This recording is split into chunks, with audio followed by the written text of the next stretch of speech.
ఈ ఉదయకాలమున తండ్రి మీ పాద సన్నిధికి చేరి తండ్రి కొన్ని మాటల ద్వారా కీర్తనల ద్వారా మీ నామాన్ని మహిమపరచడానికి మీరు కృప చూపిన విధానాలు బట్టి మీకు వందనాలు తండ్రి. మరికొన్ని మాటలు తండ్రి మీ ప్రియులతో పంచుకోవచ్చుండగా మీ ఆత్మ సహాయాన్ని మెండుగా ప్రసాదించండి.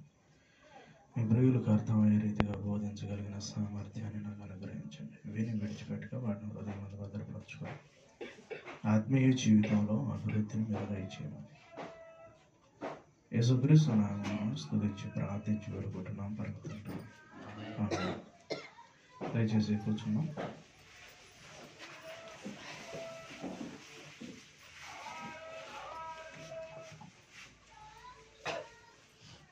ఇంతవరకు చాలా విలువైన విషయాలు మనం నేర్చుకున్నాం.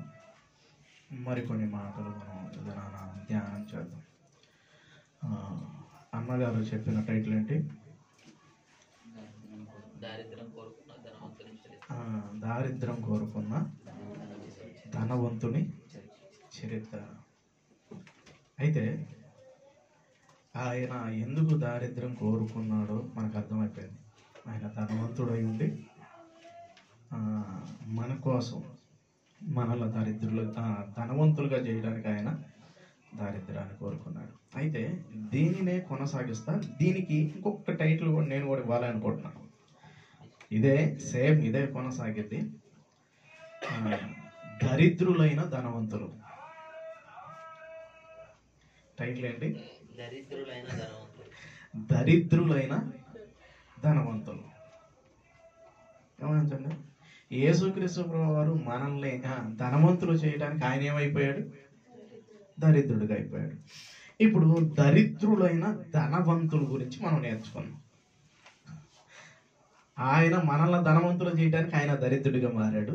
ఇప్పుడు మనం ఆలోచిస్తుంది ఏంటంటే దరిద్రులైన ధనవంతులు. ఇదేంటి, ఒక పక్క దరిద్రుడు అంటున్నాం, ధనవంతుడు అంటున్నాం అని ఒక ప్రశ్న మనిషిని ఆలోచింపజేస్తూ ఉంది. అవునా కదా? దరిద్రుడు అంటున్నావు, ధనవంతుడు అంటున్నావు. చాలా మంది చూడండి, వాళ్ళకి ఏముండదు, నేను ధనవంతుడినే అంటారు లేదా? కొంతమందికి అన్నీ ఉంటే నేను దరిద్రుడినే అంటారు. ఉన్నారు లేదా ఈ విధంగా చెప్పుకునేవాళ్ళు? ఖచ్చితంగా ఉన్నారు. నేను ధనవంతుడినే అనేవాళ్ళు ఉంటారు, కానీ వాళ్ళ జీవితం చూస్తే దరిద్రమైన స్థితి. కొంతమంది దరిద్రమైన స్థితిలో ఉంటారు, కానీ ధనవంతులే. ఒక మాటను చూసి మనం ముందుకు కొనసాగుదాం. చూడండి, సామెతల గ్రంథము చాలా రెఫరెన్స్లు ఉంటాయి. కాబట్టి ఆ రెఫరెన్స్లకు తగ్గట్టుగా మనం ముందుకు అడుగులు వేసేటట్టు చూసుకుందాం. 13వ అధ్యాయము, సామెతల గ్రంథము 13వ అధ్యాయము 7వ వచనాన్ని చూద్దాం. పిల్లలు, 7వ వచనం. ధనవంతులమని చెప్పుకొనొచ్చు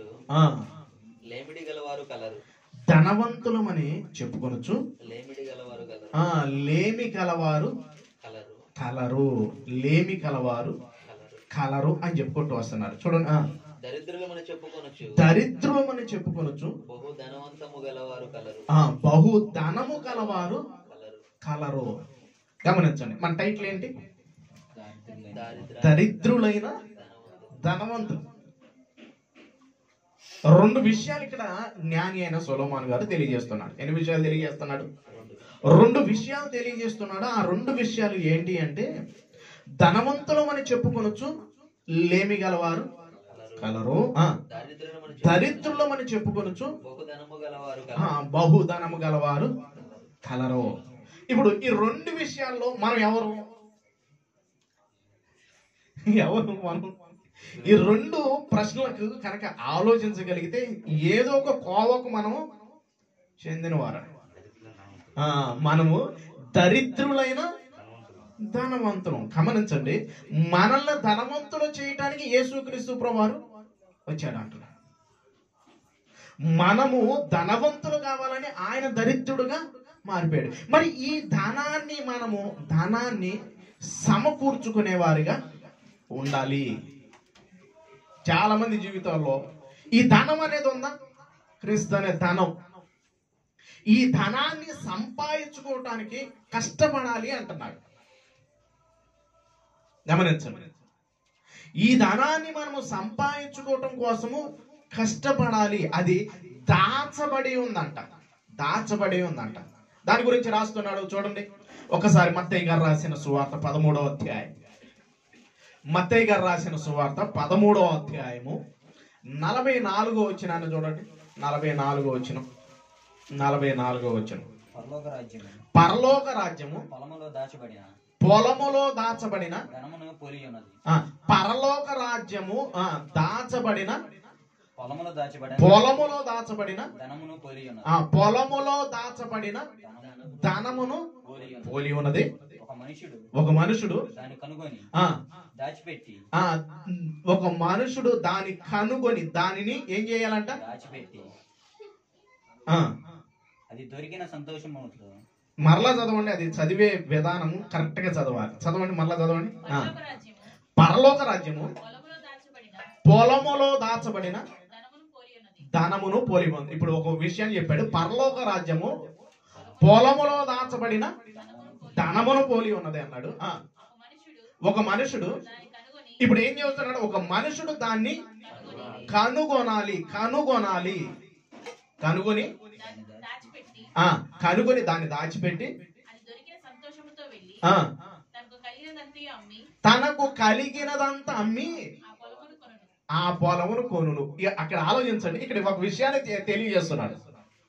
ఇప్పుడు కనుగొన్నాడు, ఆ ధనాన్ని కనుగొన్నాడు. కనుగొన్న తర్వాత ఏం చేస్తున్నాడంటే దాన్ని దాచిపెట్టి తనకున్నదంతా ఏంటి, తనకున్నదంతా అమ్మేసి ఏం చేస్తున్నాడు? పొలాన్ని కొంటున్నాడు. గమనించండి, ఇక్కడ పరలోక రాజ్యాన్ని చెబుతున్నాడు. దాచబడిన ధనం ఎక్కడ ఉంది? పరలోక రాజ్యం అని చెప్పుకుంటూ వస్తూ ఇప్పుడు దాన్ని కనుగొని ఏం చేస్తున్నాడు అంటే తనకున్నదంతా అమ్ముతున్నాడు. ఉన్నదంతా మీ దేనికి? అది కొనటానికి. అది కొంట ఇంకేమి కొదువు ఉండిద్దా? గమనించండి, అంటే అమ్మటం మొదలు పెడుతున్నాడు, అమ్మటం మొదలు పెడుతున్నాడు. గమనించండి, ఇంకా చూడగలిగితే సామెతల గ్రంథంలో కూడా ఇదే మాట్లాడుతూ ఉంటాడు. ఒక ఇలాగే ఒక రిఫరెన్స్ ఉంటుంది. చూడండి, సామెతల గ్రంథం 23వ అధ్యాయం, సామెతల గ్రంథము 23వ అధ్యాయము 23వ వచనంలో ఒక మాట రాస్తూ ఉంటాడు. సత్యమును అమ్మివేయక దానిని కొని ఉంచుకొనుము. సత్యమును అమ్మివేయక దాన్ని కొని ఉంచుకొనుము. జ్ఞానమును ఉపదేశమును వివేకమును కొని ఉంచుకో అంటున్నాడు. కొని ఉంచుకోవాలి, కొని ఉంచుకోవాలి. గమనించండి, దరిద్రులైన ధనవంతుల గురించి మాట్లాడుతున్నాం. మనల్ని ధనవంతులు చేయడానికి ఆయన దరిద్రుడుగా వచ్చాడు. ఇప్పుడు మనము ఎలాగుండాలి అంటే ఈ భూమి మీద ఉన్న వాటిని ఏం చేస్తున్నారంటే వాళ్ళు ధనవంతులుగా మారటం కోసం కొనుక్కుంటున్నారు, సత్యాన్ని కొనుక్కుంటున్నారు. పరలోక రాజ్యం దాచబడిన ధనమును పోలి ఉన్నది అన్నాడు, పొలమును పోలి ఉన్నది. దాన్ని ఏం చేస్తున్నారంటే తమకున్నదంతా అమ్మి కొనుక్కుంటూ ఉన్నారు. ఇప్పుడు ఈ లోకములో ధనవంతులను చెప్పుకుంటున్న వారందరూ కూడా దరిద్రులుగా కనపడుతున్నారు. దరిద్రులుగా ఈ లోకంలో ఉన్న వారందరూ పరలోకంలో ధనాన్ని సంపాదించుకోవటానికి వీటన్నిటిని విడిచిపెట్టి వాటిని కొనుక్కునేటట్టుగా కనపడుతున్నారు. సత్యం అంటే ఎవరు? యేసుక్రీస్తు ప్రభువు, యేసుక్రీస్తు ప్రభువు. చూడండి, మరొక విషయాన్ని కూడా తెలియజేస్తున్నారు. మనం ఎలా ధనవంతులుగా మారాలి, ఏ విధంగా ధనవంతులుగా మారాలో ఒక రిఫరెన్స్ చెబుతున్నాడు. చూద్దాం ఒకసారి. లూకా గారు రాసిన సువార్త, ఒకదానికి ఒకటి చాలా లింకుతో ఉండింది. లూకా గారు రాసిన సువార్త 12వ అధ్యాయం 21వ వచనం. లూకా తమ కొరకే సమకూర్చుకునేవాడు అలాగుననే ఉండి అని చెప్పాను. ఇక్కడ ఒక విషయాన్ని చెబుతున్నా, దేవుని ఎడల ధనవంతులు కాక దేవుని ఎడల అక్కడ మాట్లాడుతున్న మాట ఎవరు? ఏ విషయం అంటే సందర్భం ఏంటంటే వాడు తన కొరకు కూర్చుకుంటున్నాడు. వాడు ధనవంతుడే కానీ ఎలాంటి వాడు? దరిద్రుడు. వాడు ధనవంతుడే, లోకంలో ధనవంతుడే, కానీ ఎలాంటి వాడు? దేవుని దృష్టిలో దరిద్రుడు. ఇప్పుడు ఏం తెలియజేస్తున్నాడంటే, ఈ గ్రంథకర్త ఏం తెలియజేస్తున్నాడంటే, దేవుని ఎడల ధనవంతులు కాక, దేవుని ఎడల ధనవంతులు కాక. అందరూ తలకాయలు పైకెత్తండి, నా వైపు చూడండి. ఇప్పుడు ఏం తెలియజేస్తున్నాడు? దేవుని ఎడల ఏమవ్వాలి? మనం ధనవంతులు అవ్వాలి. ఇప్పుడు మనల్ని ధనవంతులు చేయడానికి ఆయన దరిద్రతను అనుభవించాడు. ఇప్పుడు మనం ఎలా ధనవంతులు అవ్వాలంటే దేవుని ఎడల అవ్వాలి. అయితే అక్కడ ఉన్న సందర్భం ఏంటంటే ఆయన ఈ లోక సంబంధంగా ఎలా కనబడుతున్నాడు? ధనవంతుడుగా కనబడుతున్నాడు. అంటే దేవుని ఎడల ధనవంతులు కాక అనే పదాన్ని ఉపయోగించు కిందకు వచ్చేవాడికి ఒక విషయాన్ని చెబుతున్నాడు. అలాగనే ఉండును అంటున్నాడు. చదవండి, మళ్ళా చదవండి అన్నమాట. దేవుని ఎడల ధనవంతులు కాక తన కొరకే సమకూర్చుకునేవాడు, తమ కొరకే సమకూర్చుకునేవాడు అలాగుననే ఉండునని చెప్పాను. అలాగనే తన కొరకు సమకూర్చుకునేవాడు అలాగునే ఉండును. ఎలాగుంటాడంటే తినాలి, తాగాలి, ధరించుకోవాలి, ఎంజాయ్ చేయాలి. గమనించండి, దేవుడు మన కొరకు దరిద్రుడుగా, అంటే యేసుక్రీస్తు ప్రభువాడు ధనవంతుడై ఉండి మన కోసం దరిద్రుడిగా ఎందుకు మారాడు అంటే మనల్ని ధనవంతులుగా చేయాలంటే. ఏ విధంగా ధనవంతులు చేయాలనుకుంటున్నాడు? ఎలా ధనవంతులుగా చేయాలి అనుకుంటున్నాడు అంటే పరలోకంలో మనల్ని ధనవంతులుగా చేయాలి. మనమంతా దరిద్రులైనా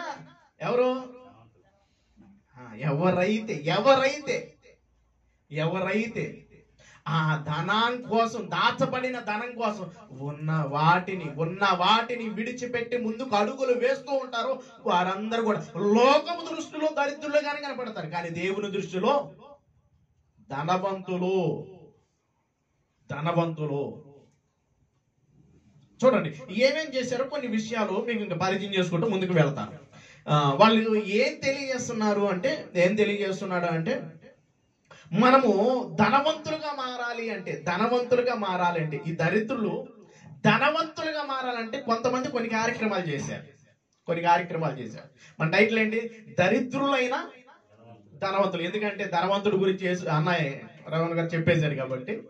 ఇప్పుడు దరిద్రులుగా ఉంటూ ధనవంతులుగా మారిపోతూ ఉన్న వారి జీవితాలను, కొంతమంది జీవితాన్ని, ఆ విధంగా మనం ధనవంతులు అవ్వాలంటే ఈ భూమి మీద చేయవలసిన కొన్ని కార్యక్రమాలు, కొన్ని విషయాలు మీతో పంచుకుంటాను. చూద్దాం ఒకసారి ఇదే లూకా గారు రాసిన సువార్త 12వ అధ్యాయం 33వ వచనం చూడండి. 12:33. మీకు కలిగిన వాటిని నమ్మి ధర్మము చేయుడి, పాతగిలిన సంచులను పరలోకమందు అక్షయమైన ధనమును సంపాదించుకొనుడి. అక్షయమైన ధనమును సంపాదించుకోండి. అక్షయమైన ధనాన్ని సంపాదించుకోమంటున్నాడు. గమనించండి, అక్షయమైన ధనం. మరి ఈ ధనం ఏంటి? ఇక్కడ ధనం ఏంటి? క్షయమైపోయే ధనం. కానీ ఇప్పుడు ఏం సంపాదించుకోమన్నాడు లోకా గారు? అక్షయమైన ధనాన్ని సంపాదించుకోమంటున్నాడు. ఆ సంపాదించుకోవడానికి ఇక్కడ ఉన్న దాన్ని ఏం చేస్తున్నారు? అమ్ముకోండి, మీకు ఇచ్చేయండి అంటే కొంతమందికి ఏం కలుగుతుందో తెలుసా? బాధ కలుగుతుంది. చూడండి లూకా గారు రాసిన సువార్త 18వ అధ్యాయం. 18వ అధ్యాయము 22 నుండి చూడండి. 22 అక్కడ ఈ సందర్భం మీకు తెలుసు కాబట్టి నేను ముందుకు వెళ్ళిపోతాను. అక్కడ ఎవరు కనపడతాడు? లూకా గారు రాసిన సువార్త 18వ అధ్యాయంలో ఎవరు కనపడతాడు? యవ్వనస్తుడైన ధనవంతుడు కనపడతాడు. అతనికి యేసుక్రీస్తు ప్రభువారి దగ్గరకు వచ్చి అంతా మాట్లాడుతూ ఉంటాడు. అన్ని మాట్లాడుతూ ఉంటాడు. మాట్లాడిన తర్వాత ఏం తెలియజేస్తాడు? 18వ వచనం నుండి ఈ మాటలు ఉంటాయి. 18వ వచనం నుండి 18వ అధ్యాయము 18వ వచనం. ఒక అధికారి ఆయనను చూచి సద్బోధకుడా ఆయన్ని అడిగాడు. అడిగిన తర్వాత జరుగుతున్న విషయం అంతా మనకి తెలుసు. అయ్యా, నువ్వు తల్లిదండ్రులను సన్మానించాలి, ఇవన్నీ కూడా చెప్పుకుంటూ వస్తే ఆయన అంటున్న మాట 21వ వచనంలో బాల్యము నుండే వీటన్నిటిని అనుసరించుచున్నానని చెప్పాడు. యేసు విని 22వ వచనం ఇక్కడి నుంచి అండర్లైన్ తీసుకోండి. యేసు విని నీకు ఇంకా ఒకటి కొదువుగా ఉంది. నీకు కలిగినవన్నీ అమ్మి చూడండి ఆ మాటను చదివేటప్పుడు చాలా యేసుక్రీస్తు ప్రభువారి మాటలు అందరికీ అర్థమవుతాయి అంటే అర్థం కాదు. ఇదేంట్రా బాబు ఇంత ఇంత కఠినంగా మాట్లాడుతున్నారు అని చెప్పేసి బాధపడుతూ వెళ్ళిపోయిన వాళ్ళు చాలా మంది ఉన్నారు. బాధపడుతూ వెళ్ళిపోయిన వారు చాలా మంది ఉన్నారు. చూడండి పిల్లలు, ఇప్పుడు ఏం మాట్లాడుతున్నాడు? యేసు విని ఇవన్నీ నేను బాల్యం నుండి అంటే చిన్నప్పుడు నుండి అన్నిటినీ నేను చేస్తున్నాను అంటే ఇప్పుడు మాట్లాడుతున్న మాట చూడండి. ఏమంటున్నాడు? యేసు విని నీకు ఇంకా ఒకటి పొదువుగా ఉన్నది, నీకు కలిగినవన్నీ అమ్మి నీకు కలిగినదంతా అమ్మేసి నీకు కలిగినదంతా అమ్మేసి అదే కుదిరే మాటేనది. నీకు కలిగినది విడిచిపెట్టంటేనే విడిచిపెట్టలే. నీకున్నదాన్ని పక్కన పెట్టిరా అంటే పక్కన పెట్టి రాలేము. ఇప్పుడు యేసుక్రీస్తు ప్రభువారు ఈ మాట మాట్లాడుతుంటే గుండెల్లో గుణ పొందిగినట్టు ఉన్నట్లా. చూడండి ఎలాంటి పరిస్థితి అంటే, పరిస్థితులు ఆలోచించుకుంటూ ముందుకు వెళ్తే పేదలైన ధనవంతులుగా మారాలంటే, కొన్నిటిని విడిచిపెట్టాలంటే ఈ భూమి మీద ధనవంతులైన వారు కలరో అన్నదాన్ని మనం చదువుకున్నాం. ఇప్పుడు చూడండి, ఇప్పుడు మాట్లాడుతాను. నీకు కలిగినదంతయు అమ్మి పేదలకు ఇమ్ము, అప్పుడు పరలోకమందు నీకు ధనము ఎక్కడ కలిగిద్దంట? ధనం పరలోకంలో ధనం కలిగింది. ఇక్కడ అమ్మి అంతా ఇచ్చేస్తే ఎలా కనబడతాడు అందరి దృష్టికి? ఎలా కనబడతాడు? నీకున్నదంతా కూడా ఇచ్చేస్తే ఎలా కనబడతాడు? దరిద్రుడిగా కనబడతాడా లేదా? ఉన్నదంతా ఇచ్చేసి నేనేం చేయాలి, ఉన్నది విడిచిపెడితే నేనేం చేయాలి? మనిషికి వచ్చే ఆలోచన అదే ఖచ్చితంగా. ఉన్నదంతా ఇచ్చేస్తే నా పరిస్థితి ఏంటి? నువ్వు వచ్చి నన్ను వెంబడించాలంటే ఏం వెంబడిస్తావు? అన్ని వదిలేసి డబ్బంతా ఇచ్చేయమంటున్నారు, ఆస్తంతా ఇచ్చేయమంటున్నావు. ఏమనంచండి, ఇచ్చేస్తే బేదలుగా మారిపోతాం. ఇప్పుడు చూడండి, మీకు నాదే ఒక ఎగ్జాంపుల్ చెబుతాను. నా విషయం ఒక విషయాన్ని చెబుతాను. ఒకప్పుడు నేను డ్యూటీకి వెళ్ళినప్పుడు నాకు చాలా ఫోన్లు వచ్చేవి. ఏమేమని వచ్చేది తెలుసా? మీకు లోన్ కావాలా? అందరూ షాక్ అయిపోయేవాళ్ళు అనమాట నాకు ఆ విధంగా వస్తూ ఉన్నప్పుడు. ఒకళ్ళు 3 లక్షలు ఇచ్చారు, ఒకళ్ళు 1,50,000 ఇచ్చారు, ఒకళ్ళు 1,50,000 ఇచ్చారు. ఏది ఒక్క ప్రూఫ్ లేకుండా 6 లక్షల లోన్ ఇచ్చారు. ఎన్ని లక్షలు ఇచ్చారు? 6 లక్షల పైన. ఎందుకు ఇచ్చారు తెలుసా? నేను డ్యూటీలో ఉన్నా కాబట్టి, జాబులో ఉన్నా కాబట్టి ఆ సివిల్ స్కోర్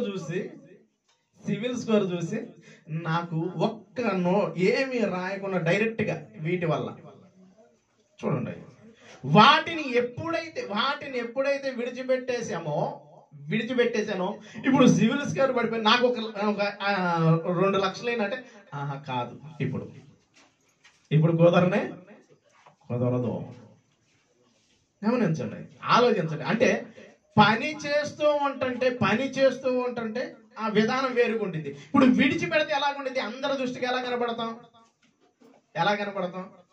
దరిద్రులుగానే కనబడతాం. కానీ ధనవంతులమే. ఇతనేమో ఈ విధంగా విడిచిపెట్టి, నీకున్నదాన్ని విడిచిపెట్టేసి నన్ను వెంబడించు, నువ్వు పరలోకంలో నీకు ధనం కలిగిద్దంటే విడిచిపెట్టడానికి అతను ఇష్టపడుతున్నాడా? ఒకసారి చూడండి. అతడు మిక్కిలి ధనవంతుడు గనక ఈ మాటలు విని మిక్కిలి వ్యసన పడుతూ వెళ్ళిపోయాడు. మిక్కిలి వ్యసనం కలుగుతుంది. ఇదేంట్రా బాబు, ఉన్నదంతా విడిచిపెట్టేసేమంటున్నాడు ఈయన. మనం ఏం చదువుకున్నాం? సామెతల గ్రంథం 13:7 ధనవంతులు గలవారం అని చెప్పుకుంటూ లేమి గలవారు కలరు. ఈడు ధనవంతుడే కానీ ఎలాంటి వాడు? లేమి గలవాడు. ఇతను ధనవంతుడే కానీ లేమి గలవాడు. కానీ మరొక వ్యక్తిని మీకు పరిచయం చేస్తాను. మరొక వ్యక్తిని మీకు ఇదే లూకా సువార్తలో ఆయన కనపడుతుంటాడు. ఆయన పేరే జక్కయ్య. ఎవరైనా? జక్కయ్య గారు. చూద్దాం ఆ సందర్భాన్ని కూడా. చూద్దాము 19వ అధ్యాయం లూకా గారు రాసిన సువార్త లూకా గారు రాసిన సువార్త 19వ అధ్యాయం మొదటి వచనం నుండి చూడండి. మొదటి వచనంలో మీకు తెలిసిందే కాబట్టి అక్కడక్కడ టచ్ చేసుకుంటూ వెళ్తాను.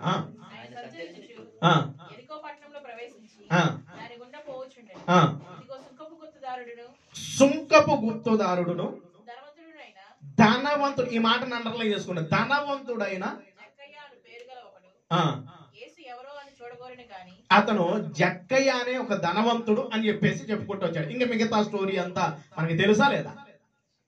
ఖచ్చితంగా ఎన్నిసార్లు విన్నాము జక్కయ్య, పొట్టి జక్కయ్య అని చెప్పేసి.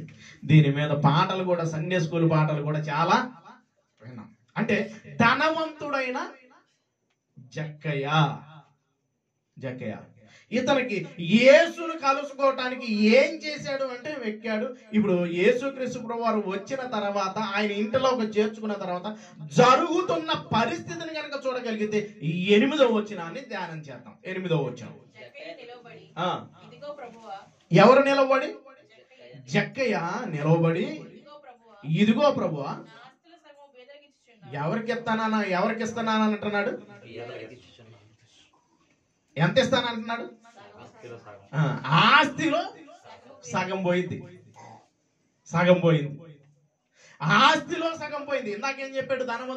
ధనవంతుడైన యవనస్తుడితో, అధికారితో ఏం చెప్పాడు? నీకున్నదంతా అమ్మేసి బీదలకి పరలోకంలో మీకు ధనము. దేవుని ఎడల ధనవంతులు అవ్వాలి. దేవుని ఎడల ధనవంతులు అవ్వాలి అంటే ఏం చేస్తున్నాడంటే నీకున్నదంతా బీదలకి ఇచ్చేసేయండి. బేదలకు ఇచ్చాడు. నా ఆస్తులు ఆయన చెప్పకూనిపోయి మాట్లాడుతున్నాడు. యేసుక్రీస్తు ప్రభువు చెప్పాడా? ఆయన ఏం చెప్పరా? ఈయన ఏం చెబుతున్నాడు? జక్కయ్య నిలబడి, ఇదిగో ప్రభువా నా ఆస్తిలో సగం వాటా ఎవరికి ఇస్తున్నాను? బేదలకు ఇచ్చేస్తానట. నేను ఎవరి యొద్దైనను అన్యాయముగా దేనినైనా తీసుకునేడలా అతనికి 4 అంతలు ఇచ్చేస్తానంటున్నాడు. గమనించండి, ఒక వంతు తీసుకున్నాడు అనుకోండి. ఇప్పుడు 4 వంతులు చెల్లించడం అంటే ఎలాగుండేది పరిస్థితి? ఎంతమంది దగ్గర తీసుకొని ఉంటాడు? ఆయన ఎవరు? ధనవంతుడు, సుంకపు గుప్తుడు. ఎంతమంది దగ్గర వసూలు చేసి ఉంటాడు? ఇప్పుడు 1కి 4 అంటే పరిస్థితి ఎలాగుండేది ఒక్కసారి ఆలోచించడం మొదలు పెట్టండి. సగం పేదలకు ఇచ్చేసాడు. ఇంకా సగం ఆస్తి ఉంది. ఈ సగం ఆస్తిలో 1కి 4 అంతలు అంటే ఎంత ఉండుద్ది ఆయనకి? ఎలాంటి పరిస్థితులు ఎదురవుతాయో ఒక్కసారి మనసు పెట్టి ఆలోచిస్తూ ఉంటుంటే ఈయన ఎలాగ మారిపోతూ ఉన్నాడంటే దరిద్రుడుగా మారిపోతాడు. ఎందుకో తెలుసా? ధనవంతుడుగా మారాలని ఆయన ఉద్దేశం. యేసుక్రీస్తు ప్రభువారు మనల్ని ధనవంతులు చేయటానికి ఆయన దరిద్రుడుగా వచ్చేసాడు. మనల్ని ధనవంతులుగా చేస్తున్నారు. ఇప్పుడు ఎవరైతే యేసుక్రీస్తుని అంగీకరించిన ప్రతి ఒక్కరు లోకము దృష్టిలో దరిద్రులుగానే కనపడతాడు. ఏమి పనికి రాని వాడుగానే కనపడతాడు. కానీ ధనవంతుడే. ఇప్పుడు జక్కయ్య గారు ఎలాగ మారిపోతున్నాడు? ధనవంతుడిగా మారుతున్నాడా లేదా? లోకం దృష్టిలో అందరికి వెర్రిగానే ఉండిద్దా లేదా? ఇదేంట్రా బేదలకు ఇచ్చేస్తున్నాడు, 4 అంతలు ఇచ్చేస్తున్నాడు. ఈయన పరిస్థితి ఏంటి? ఆలోచనలు వస్తాయా లేదా? ఉన్న ఉద్యోగం వదిలేసి ఉన్న ఆస్తి అంతటా ఇచ్చేసి సగం 1కి 4 అంతలు ఇచ్చేస్తాడు. ఆయన పరిస్థితి ఎలాగ కనపడుతూ ఉండిద్ది అంటే చాలా హీనంగానే కనపడుతూ ఉండిద్ది. లోకము దృష్టిలో ఆయన దరిద్రుడుగానే కనపడవచ్చు. కానీ ఆయన ధనవంతుడే.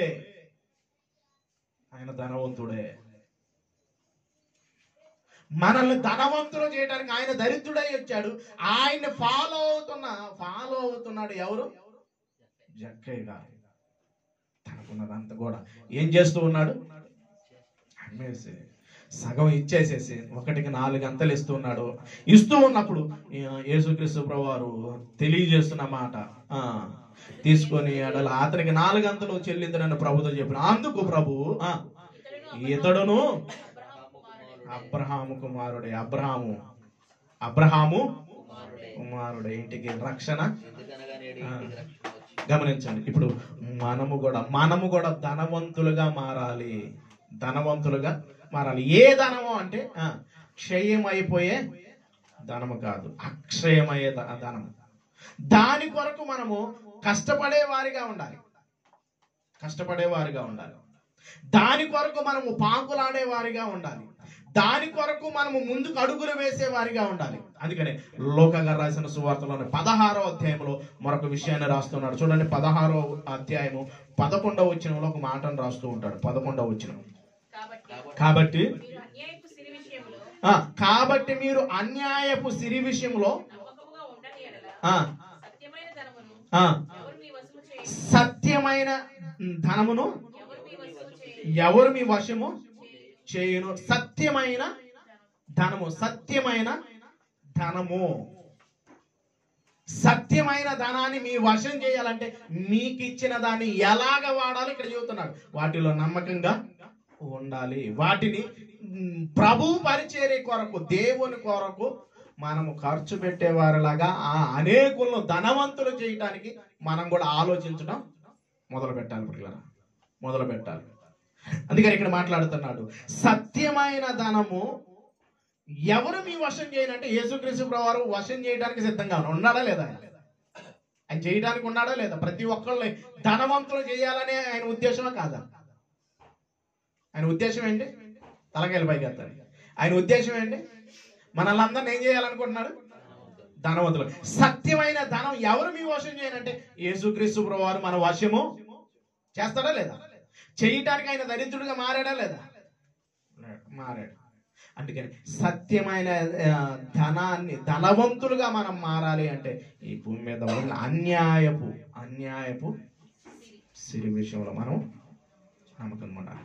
ఇది ఎందుకంటే దీని విషయంలో కనుక మనం నమ్మకంగా లేకపోతే దీని విషయంలో కనుక మనము దేవుని కొరకు ముందుకు అడుగులు వేయకపోతే గమనించండి అది మనం ఎవరు మన వశము చేయనని ఒక ప్రశ్న వేస్తూ ఉన్నాడు. ఇంకా చూడండి, తిమోతి గారికి రాసిన పత్రికలో మరొక మాటను కూడా రాస్తుంటాడు. తిమోతి గారికి రాసిన మొదటి పత్రిక 6వ అధ్యాయం, మొదటి పత్రిక 6వ అధ్యాయం 19వ వచనం,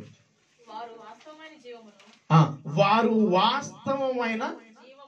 వాస్తవమైన జీవమును సంపాదించుకొను నిమిత్తము, వాస్తవమైన జీవాన్ని సంపాదించుకొను నిమిత్తము రాబో కాలమునకు మంచి పునాది తమ కొరకు వేసుకొనొచ్చు మేలు చేయువారును సత్క్రియలు అను. ఈ మాటను అండర్లైన్ చేసుకోండి. కొన్ని విషయాలు చెబుతున్నాడు.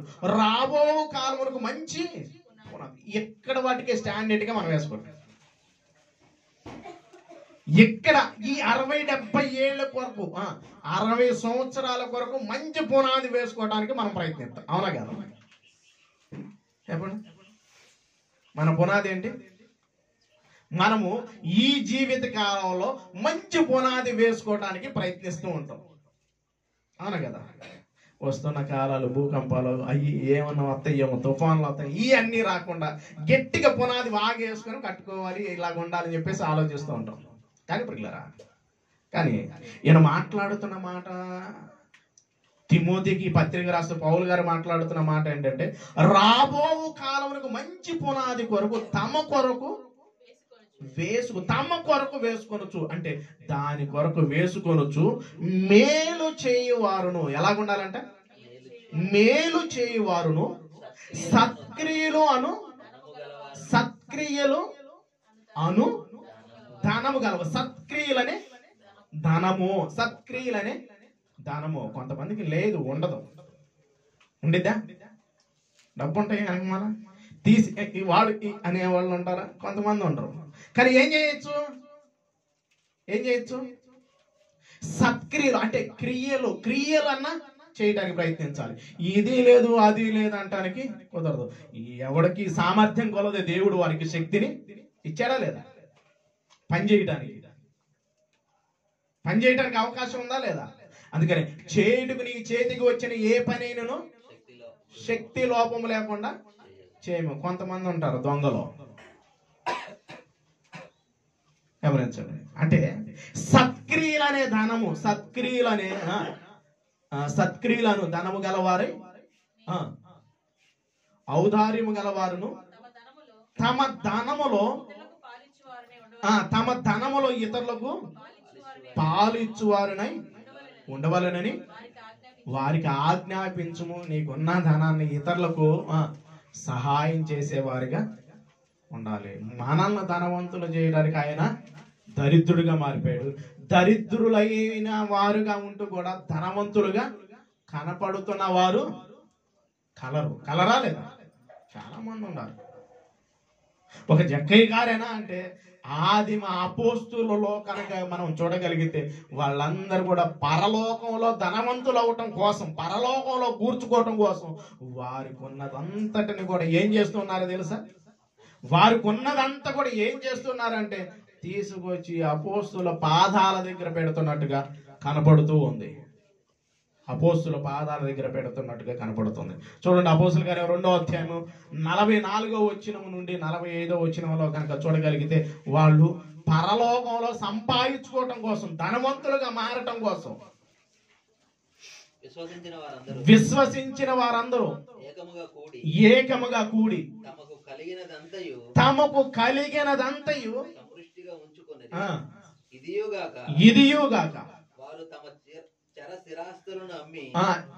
స్థిరాస్తులను అమ్మి అందరికి వారి అక్కర కొలది పంచిపెట్టిరి. చూడండి పిల్లలు, వాళ్ళ పరిస్థితి ఎలాగ మారిపోతుందంటే అన్నిటినీ అమ్మి వాళ్ళకి ఇచ్చేస్తున్నారు, అక్కర కొలది పంచిపెట్టుకుంటూ వస్తున్నారు. అంటే ఈ భూమి మీద ఎలాగ మారిపోతున్నారు, అందరికి ఇచ్చేస్తే నీకేంటి పరిస్థితి? ఒక విషయాన్ని చెబుతాను, వినండి. ఒక ఉదాహరణ, జాగ్రత్తగా వినండి. ఓ పాస్టర్ గారు ఒక ఇంటికి వెళుతూ ఉంటాడు. కొంతమంది ఇంటికి వెళుతూ ఉన్నప్పుడు ఒక ఆమె వాళ్ళకున్నా లేకపోయినా పాస్టర్ గారు రంగాలు అన్నిటిని బాగా చక్కగా భోజనంతో అంత బాగా పెడుతూ ఉంది. ఇంకొక ఆమెకి బాగా వాక్యం తెలుసు, వాక్యం బాగా అర్థమవుతుంది, అంటే చదువుతూ ఉంది. ఆ చదివే దాంట్లో ఆయన పేరట వచ్చిన వాళ్ళకి ఏమిస్తే సరిపోయింది అంటారు? గిన్నెడు నీళ్ళు ఇస్తే చాలన్నారు. కాబట్టి ఏమేమో లేకపోయినా అన్ని తీసుకొచ్చి పెడుతుంది ఒక ఆమె. ఏమైతే ఖచ్చితంగా నేను వాక్యాన్ని నేను ఫాలో అవుతున్నానని చెప్పేసి ఏమెత్తుంది? నీళ్ళు ఎత్తుంది.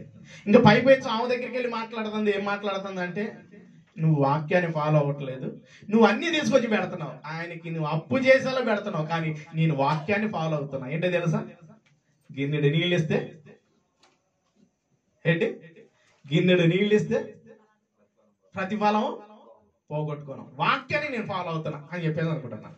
ఉదాహరణ చెబుతున్నాను.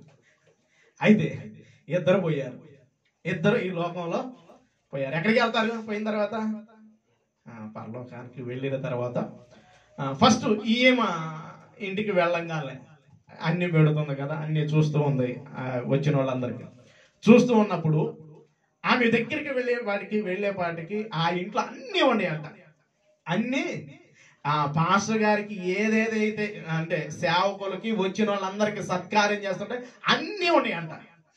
ఉన్న తర్వాత ఆ వాక్యాన్ని పాటించిన ఆమెకే అంత ఉంటే, నేను వాక్యాన్ని ఉన్నదన్నట్టుగా చేశాను, నీళ్ళు ఇవ్వమంటే నీళ్ళే ఇచ్చాను, మరి నాకు ఎలాగుండిద్ది అని చెప్పేసి ఆలోచించుకుంటూ ముందుకు అడుగులు వేసిందంట. ఉదాహరణ చెబుతాను కదండి. ముందుకు అడుగులు వేసి వెళ్ళిన తర్వాత ఆ ఇంట్లోకి వెళ్ళగానే ఎక్కడ చూసినా నీళ్ళే ఉన్నాయంట. ఇంట్లో ఏది చూసినా నీళ్ళే ఉన్నాయంట. గమనించండి, మనం ఏదైతే విత్తుతామో ఆ పంటే కోస్తాము. దేవుని కొరకు ఏదైతే ఇస్తూ ఉంటామో దానినే కోస్తూ ఉంటాం. చూడండి, నేను వాక్యాన్ని బాగా ఫాలో అవుతున్నాను, వాక్యాన్ని నేను ఫాలో అవుతున్నా. గిన్నె నీళ్ళు ఇస్తే చాలు, నేను గ్లాసు నీళ్ళు ఇస్తాను, కూలింగ్ వాటర్. ఆలోచించండి పరిస్థితి, గమనించండి. దేవుని కొరకు మనం వేటినైతే నష్టపరుచుకుంటూ ఉంటామో ఖచ్చితంగా పరలోకంలో వాటిని పొందుకుంటూ ఉంటాము. భక్తుల జీవితాలు, ప్రతి ఒక్క భక్తుని జీవితాన్ని కనుక చూడగలిగితే ఈ భూమి మీద ఎలా బ్రతికారంటే దరిద్రులుగానే బ్రతికారు. వాళ్ళు ఉన్న వాటినన్నిటి విడిచిపెట్టి వెళుతూ ఉన్నప్పుడు, ఏంట్రా నీ ఉద్యోగాన్ని విడిచిపెట్టేసి, నువ్వు నీ వృత్తిని విడిచిపెట్టేసి, అన్నిటిని విడిచిపెట్టి వెళ్ళిపోతున్న అందరి దృష్టికి ఎలా కనపడుతూ ఉంటారు? ఎలా కనపడుతూ ఉంటారు? దరిద్రులుగానే కనపడుతూ ఉంటారు. అయితే ధనవంతుడివే అంటాడు. చూడండి, ప్రకటన గ్రంథంలో రాయబడుతున్న మాటను ఒకసారి కనుక మనం చూడగలిగితే, ప్రకటన గ్రంథము 2వ అధ్యాయము, ప్రకటన గ్రంథము 2వ అధ్యాయాన్ని కనుక మనం చూడగలిగితే, 2వ అధ్యాయము స్వర్ణాలో ఉన్న సంఘానికి తెలియజేస్తూ ఒక విషయాన్ని తెలియజేస్తూ ఉంటాడు. 2వ అధ్యాయము 8వ వచనాన్ని చూడండి. 8వ వచనం నుండి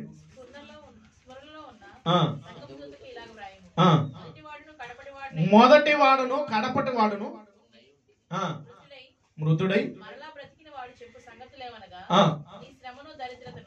నీ శ్రమను దరిద్రతను నేను ఎరుగుదును. ఒక విషయాన్ని చెప్పుకుంటూ వస్తున్నాడు. అన్నిటిని విడిచిపెడితే ఎలాగుండేది పరిస్థితి? ఏ విధంగా ఉండిద్ది? సుఖంగా ఉండిద్దా? దేవుని కొరకు అన్నిటిని విడిచిపెడితే ఎలాగుండేది పరిస్థితి? గమనించండి. అన్నీ ఉన్నప్పుడు అంట కష్టపడి పని చేసుకొని ఇదిగా ఉన్నప్పుడు అందరు ఆప్తులేనంట. ఎప్పుడైతే వాడు కష్టపడలేకుండా ఉంటాడో, వాడు సంపాదించుకుండా ఉంటాడో వాడిని చూసి అందరూ వెనక్కి వెళ్ళిపోతారంట. గమనించండి. అన్ని కష్టపడి సంపాదించుకునేటప్పుడు అందరూ ఆప్తులే. అందరూ ఇరుగు పొరుగు వాళ్ళు కదిలించి మాట్లాడుతూ ఉంటారు. ఎప్పుడైతే కష్టపడకుండా పని చేయకుండా ఆగిపోతూ ఉంటాడో, పరిస్థితులు ఏవైనా అణగారిపోతూ ఉంటాయో, ఎవరు పలకరించేవాడు కూడా ఉన్నాడంట. గమనించండి. అయితే క్రీస్తు కొరకు భక్తులు సమస్తాన్ని నష్టపరుచుకొని దరిద్రులుగా ముందుకు అడుగులు వేస్తున్నప్పుడు ఒక సంఘం గురించి, ఏ సంఘం? ఈ సంఘం స్మరణ. ఈ సంఘం గురించి మాట్లాడుతూ ఒక విషయాన్ని తెలియజేసుకుంటూ వస్తున్నాడు. ఏంటి అంటే, మొదటి వాడును కడపటి వాడునై ఉండి మృతుడై మరలా బ్రతికిన వాడు చెప్పు సంగతులేమనగా అని మొదలు పెడుతూ ఏం తెలియజేస్తున్నాడు? నీ శ్రమను నీ దరిద్రత, నువ్వు ఎలాంటి పరిస్థితుల్లో ఉన్నావో నేను ఎరుగుదును. అయినను నువ్వు రాసేసుకోండి, ఇది అయినను నువ్వు ధనవంతుడువే. లోకం దృష్టిలో నువ్వు శ్రమ నొందుతున్న వాడిగా కనపడవచ్చు, లోకం దృష్టిలో నువ్వు దరిద్రుడిగా కనపడవచ్చు, కానీ నువ్వు ధనవంతుడువే. నువ్వు ఎలాంటి వాడు? ధనవంతుడువే. గమనించండి. మనల్ని ధనవంతులు చేయడానికి ఆయన దరిద్రుడుగా వచ్చాడు. ఇప్పుడు బేదలుగా ఈ భూమి మీద శ్రమను అనుభవిస్తూ, దరిద్రతను అనుభవిస్తూ, దేవుని కొరకు సమస్తాన్ని నష్టపరుచుకొని ముందుకు అడుగులు వేస్తున్న ప్రతి ఒక్కరు కూడా ధనవంతులే.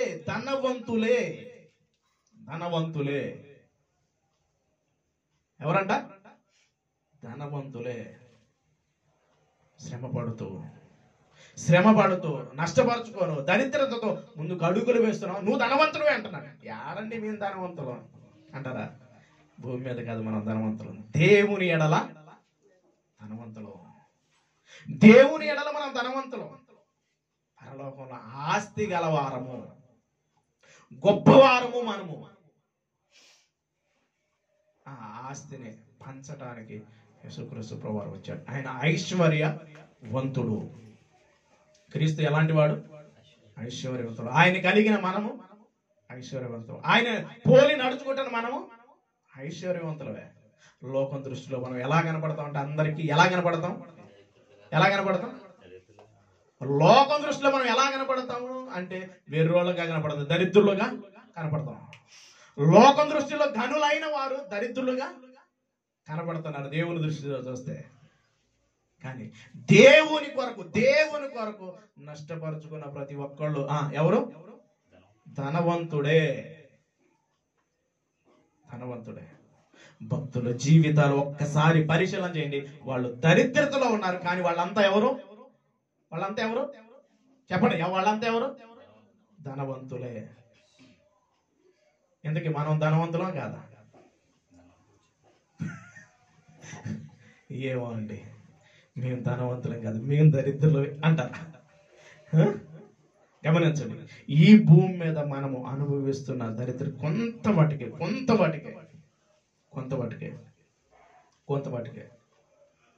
కానీ ఒక దినాన దేవుడు ఖచ్చితంగా మన కాళ్ళ కింద ఉంచుతాడు అన్నిటినీ, సమస్తాన్ని.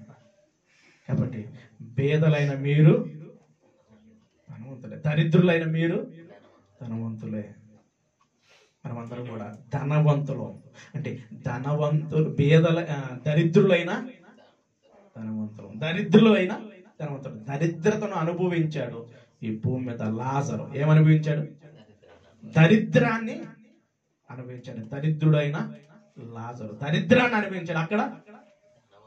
అక్కడ పెద్ద ధనవంతుడుగా ఉన్నాడు పిల్లలు. అందుకని మనకి మెయిన్ రిఫరెన్స్ ఏం తీసుకున్నాము? సామెతల గ్రంథంలో ఏం చూసుకున్నాం? 13వ అధ్యాయము 7వ వచనం. ధనవంతులు గలవారమని చెప్పుకుంటూ ఇప్పుడు చూడండి, వాడు చెప్పాడు నిత్య జీవాన్ని కావాలి కానీ ఏమైపడి విడిచిపెట్టు వాటినంటే వ్యసనపడుతూ వెళ్ళిపోయాడు. అయితే జక్కయ్య గారు వెంటనే తెలుసుకున్నాడు, తనకున్నదంతా కూడా చేస్తున్నారు. భక్తులు అంతటిని విడిచిపెట్టి ముందుకు అడుగులు వేస్తున్నారు. ఈ ఉదయకాలం మన జీవితాన్ని దేవుడు ధనవంతుడుగా చేయటానికి ఆయన దరిద్రుడుగా మారిపోయాడు. ఇప్పుడు దరిద్రులుగా ఉన్న మనము అనేకులను ధనవంతులు చేయడానికి మనకున్న ఐశ్వర్యం, క్రీస్తు అనే ఐశ్వర్యాన్ని ప్రకటించుకుంటూ మనము కూడా ముందుకు వెళ్ళాలి. చివరికి ఈ మాట చెప్పేసి ముగించేస్తారు. ఒకసారి చూడండి, ఎఫెసీయులకు రాసిన పత్రిక 3వ అధ్యాయం. ఒక్క రిఫరెన్స్ చూసుకొని ముగించుకుందాం. ఎఫెసీయులకు రాసిన పత్రిక 3వ అధ్యాయం 10వ వచనాన్ని చూడండి. 3:10 అదే 8 చేసిన నిత్య సంకల్పము చొప్పున పరలోకములో ప్రధానులకును అధికారులకును సంఘము ద్వారా తన యొక్క నానా విధమైన జ్ఞానము ఇప్పుడు తెలియబడవాలని ఉద్దేశించి శోధింప సఖ్యము కాని క్రీస్తు ఐశ్వర్యమును, చూడండి ఈ మాటను అండర్లైన్ చేసుకోండి. క్రీస్తు ఐశ్వర్యమును అన్ని జనులలో ప్రకటించుటకును. క్రీస్తుకి ఏముంది? ఐశ్వర్యం ఉంది. అన్ని జనుల్లో ప్రకటించాలి. ఇదిగో మీరు కూడా ధనవంతులు కావాలి అంటే పరలోకంలో ధనం ఉంది. ఆ ధనవంతులుగా మిమ్మల్ని ఐశ్వర్యవంతులుగా మిమ్మల్ని చేయాలనుకుంటా. క్రీస్తు యొక్క ఐశ్వర్యం, ఆయన మనల్ని ఐశ్వర్యవంతులుగా చేయాలని కోరుకుంటున్నాడు. అన్ని జనుల్లో ప్రకటించుటకును సమస్తమును సృష్టించిన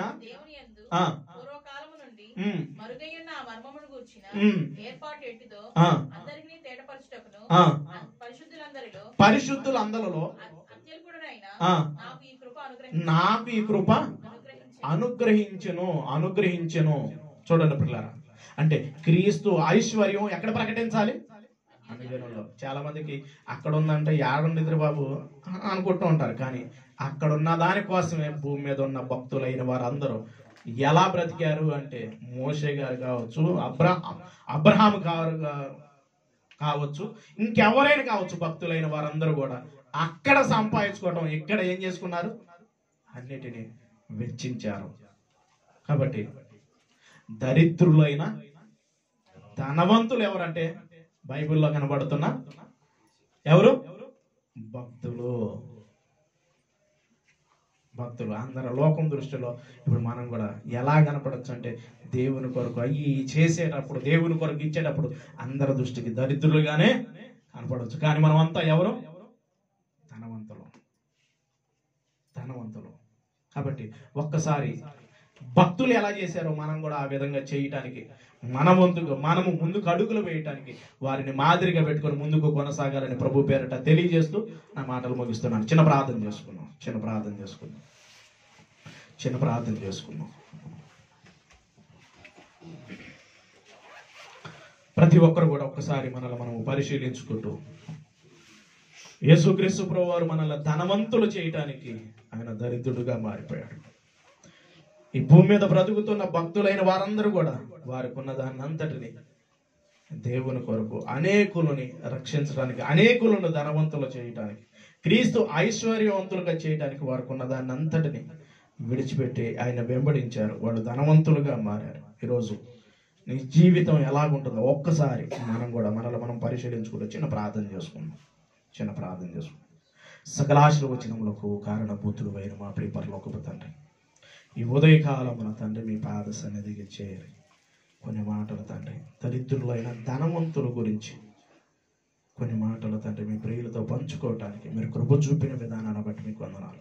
ఈ మాటలు విన్న ప్రతి ఒక్కరు కూడా తండ్రి తమకున్న పరిస్థితుల వైపు చూడక తండ్రి మీ వైపు చూస్తూ మీ కుమారుడు ఏ విధంగా అయితే తండ్రి మమ్మల్ని ధనవంతులు చేయటానికి తండ్రి దరిద్రుడాయను అని మేము లేఖనాలు చదువుకుంటూ ఉన్నాం. మేము ఐశ్వర్యవంతులుగా ఉండాలని తండ్రి ఆ పరలోకంలో సంపాదించుకోవటం కోసం భూమి మీద భక్తులు తమకున్న వాటినన్నిటినీ విడిచిపెట్టి తండ్రి దేవా పరలోకంలో సంపాదించుకోవటం కోసం కష్టపడ్డారు.